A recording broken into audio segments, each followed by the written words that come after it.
MkLeo's roster of characters has never been bigger than it is right now, as he continues to play more and more characters he previously hadn't considered. But in a way, MkLeo's roster of characters has also never been smaller, at least post-quarantine. Leo's all-time low for characters he actively uses in bracket was definitely during his period of 2019 dominance. All he needed was Joker, so that's basically all he used, save for the rare Lucina appearance to deal with the occasional electric rat. From lockdowns to basically this season, Leo's character usage has been a cavalcade of counterpicks, and I made a whole video on it if you're interested. But all of this chaos is not really what I'm here to talk about today.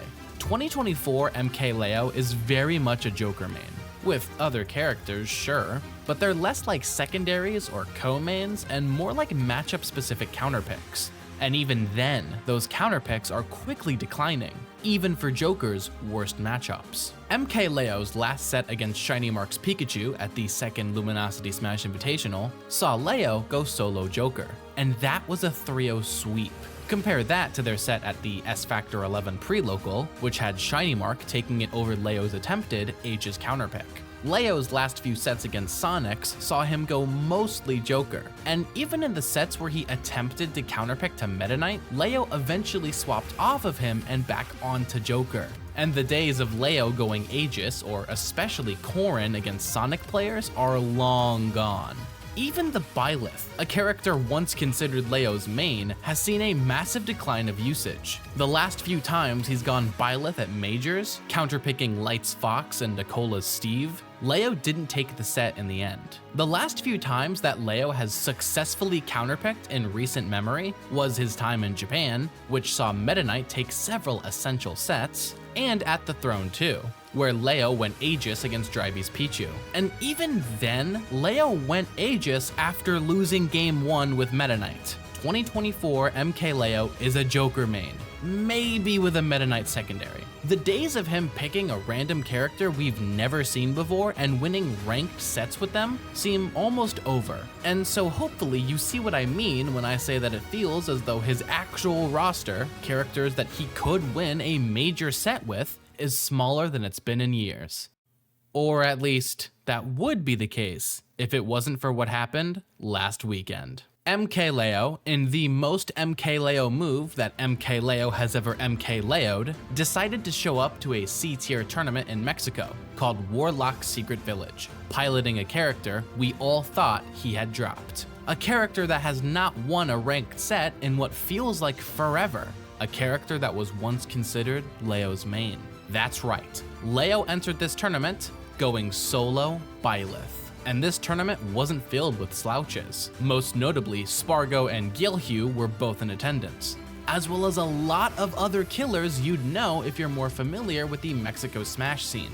Players like MkLeo, Bonilla, Junko, and more. Can Leo take this tournament by storm, even piloting a character we all thought he had abandoned? My name's Rister Mice, and today we'll be finding out together. Without any further ado, let's get right into it.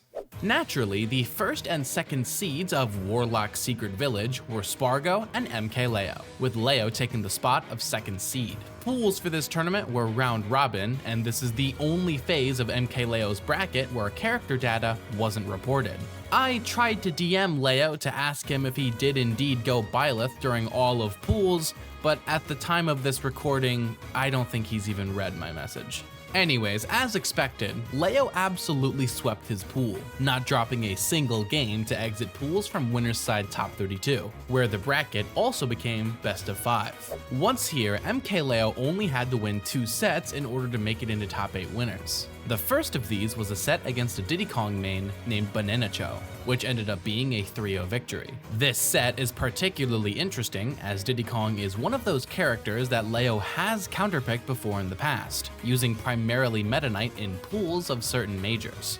Diddy has a pretty favorable matchup into basically every MkLeo character. But despite that, Leo was able to move into winners quarterfinals. Once here, Leo had to go up against Junko, a quite notable Bayonetta player you may be familiar with if you're a fan of my personal channel. MkLeo would also defeat Junko in yet another 3-0 sweep, making it into top 8 from winner's side without dropping a single game. And here's where the video really gets interesting. Up to this point, Leo has been on a fairly dominant tear through this tournament, en route to Grand Finals. But in winter semis, Leo had to go up against gilu, one of the 2 contenders for best Kirby player in the world. This is a player who Leo usually avoids going Joker into, because of some combination of either gilu or Kirby being particularly suited to the Joker matchup.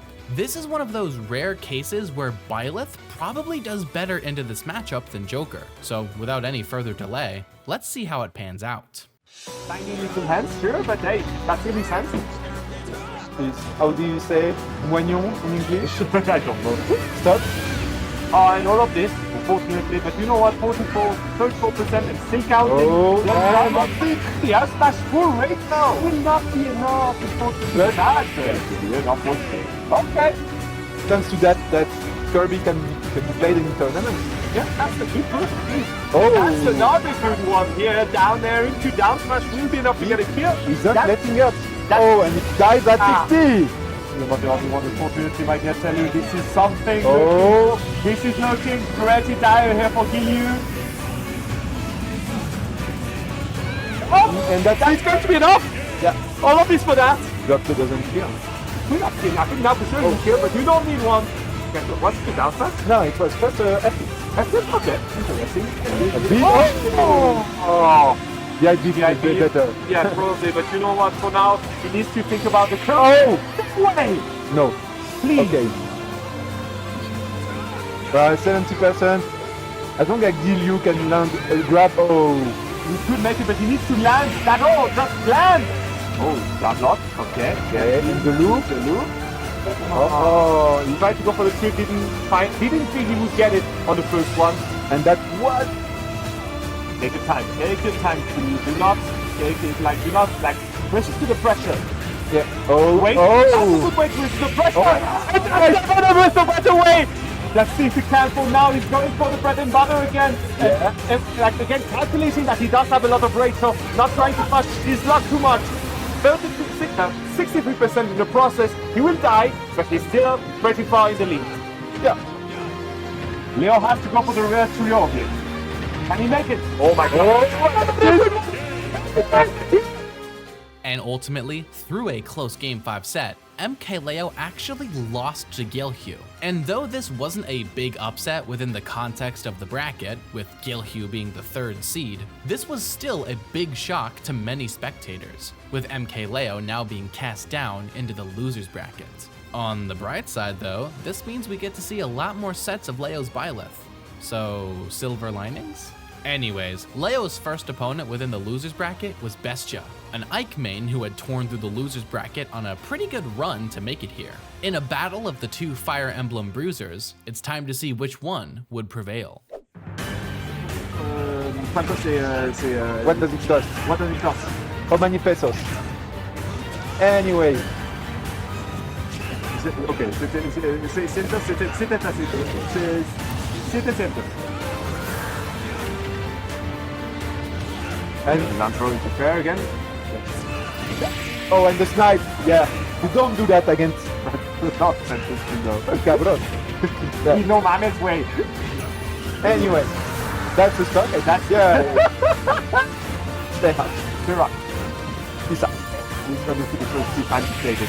And that's the win from the grab, going to a funny sweep with not smash. Not easily enough to get a kill, but the after afterwards will be enough. Leo doesn't have time to lose. Slowly and taking the lead slowly. Again, punishing that big gap of attack route and not going to die, but hey, look at the percent, they're all crispy. How is Bestia getting shield grab? Yeah, he was so down, he went for the down. Let's say this way. Going for the down smash, and Leo saying, you know what, I can show you how the down smash works. Scooping him up. And ultimately, MkLeo defeated Bestia 3-0, moving on in the bracket after prevailing over his big sworded brethren. Now in losers semifinals, MkLeo had to go up against MkLaw, a skilled Luigi player that Leo had actually won doubles with in this very tournament. But now, the teammates were turned into foes to see who would get to move on. ¿Cómo usar a su personaje? No por nada es el mejor baile del mundo. Vamos a aprovechar la oportunidad y vaya, submarino, vaya, Leo hace la de mala.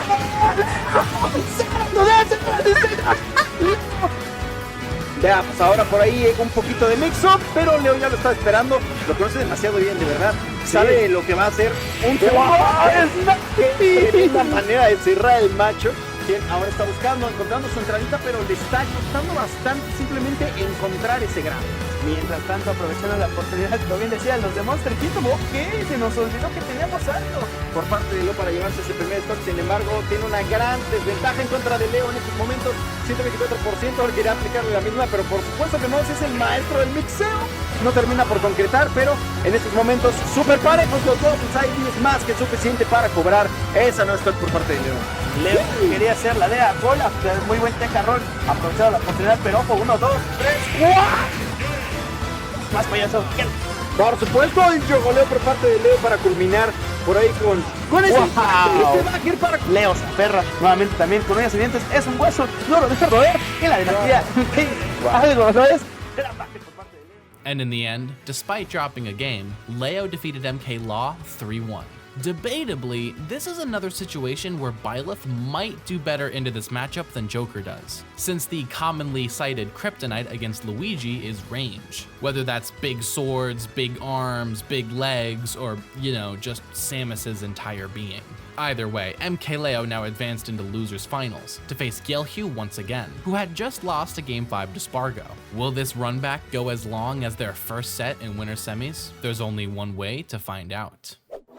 En esa oportunidad Leo ya dio un aviso de lo que se puede venir.